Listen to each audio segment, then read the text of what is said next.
Hi, my name is Nehemias.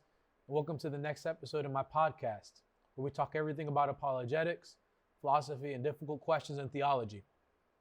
Where we last left off was in defining very general terms in the discipline of logic, such as arguments and premises.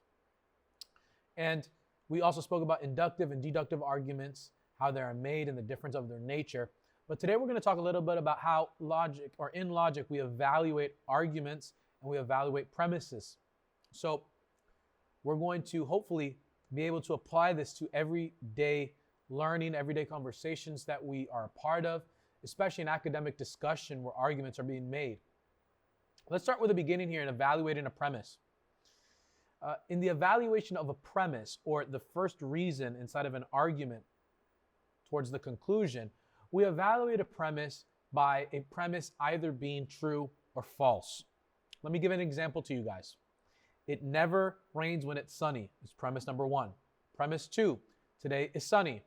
And conclusion, the last premise here is it will not rain today. So under inspection, we can see that if all these were true and we would have a powerful deductive argument, right? If all three of these were true, we have a powerful deductive argument. However, if we were to evaluate each one of these premises, we'd come to a conclusion that premise number one is false, because at times it does rain even when it is sunny outside, right? This is a very simple example, but it's very important for us to understand this, because later on we're going to maybe want to fall into the trap of calling arguments true or false. However, that is not the way in logic that we evaluate arguments. We only evaluate premises, single statements, in the true and false categories. So how do we evaluate an argument? Let's get into that. In evaluating a whole argument, we have three terms that we use, which are validity, something being valid, cogency, an argument being cogent, and soundness, which is when an argument is sound. What do all three of these mean?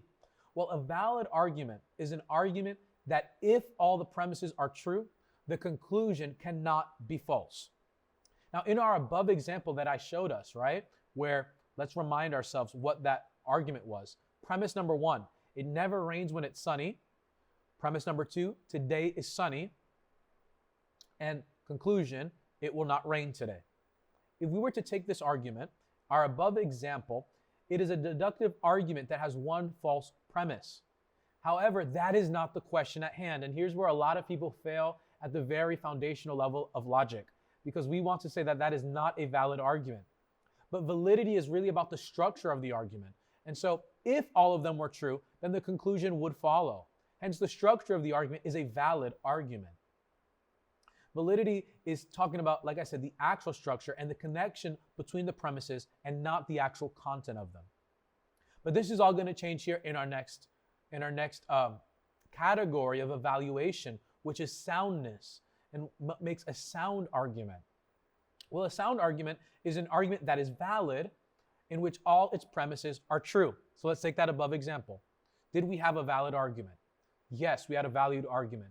Because if all of the premises were true, then the conclusion could not be false. However, when we look under what it means for an argument to be sound, we find out that all the premises are not true.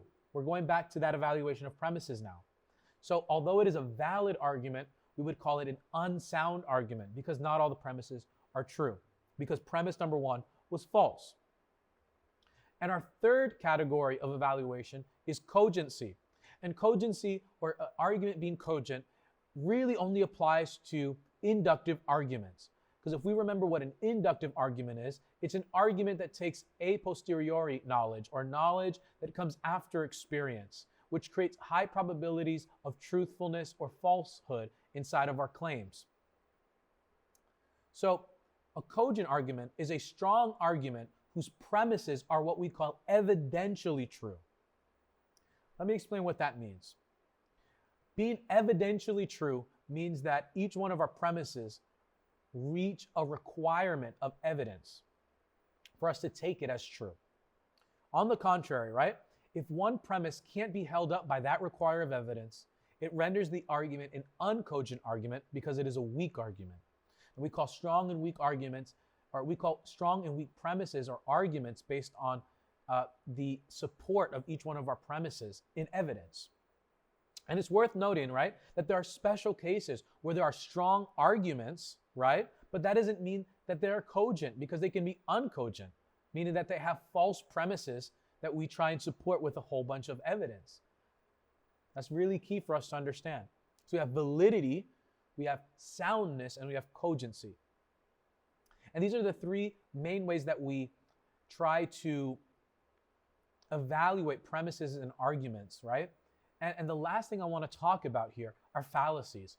And this is such a big word, but it's super simple in the sense that all it really means is an error in our reasoning, an error in the way that we have tried to connect the dots, per se. It's not just as much about the content within, rather about the relationship between our premises and our conclusion. So there are basically three large categories of fallacies that I'm going to mention, and then I'm going to list a few of the underlying categories or types of fallacies in that category. So the first one we have is the fallacy of relevance. And this fallacy is when the premises are irrelevant to the conclusion. A few examples of this are the appeal to force, the appeal to people, the appeal to pity, argument against the person that you're arguing with, the fallacy of accident, the straw man fallacy, the missing the point fallacy, and a red herring. These are all arguments that can be placed under just being irrelevant to the conclusion. Our second category of fallacies is the fallacy of weak induction. These fallacies are irrelevant to the conclusion, but it's because of the lack of support between the statements themselves. So let's talk about a few of these.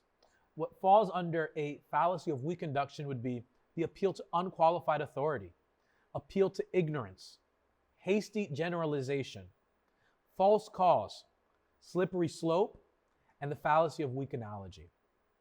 And the final category of fallacies are what we call the fallacies of ambiguity or grammatical analogy. Fallacies where the premise presumes what it purports to prove. Here we have another list of fallacies I'll mention, like begging the question, the fallacy of complex question, false dichotomies, the fallacy of suppressed evidence, the fallacy of equivocation, the fallacy of amphiboly, the fallacy of composition, and finally, the fallacy of division. So in conclusion, logic has many rules and forms to be evaluated by, which include validity, cogency, and soundness. And the fallacies that I've mentioned are relevant to the content of arguments and their relations to one another that we face, like I said, every single day. And although we have not entered into great detail about all these fallacies, I really encourage all people to sharpen their fallacy detection, because fallacies occur in every single day argumentation that we hear, especially in academic discourse with a lot of young, unsharpened minds in logic, and even professors who might not even be super well specialized in that area. And so fallacies are something that we want to avoid in our reasoning as well, especially when we want to argue for something as powerful as the existence of God, the truth of Scripture, or anything that really we hold as Christians to be dear doctrines. And so basically, that's a very big overview of logic between last episode and this episode.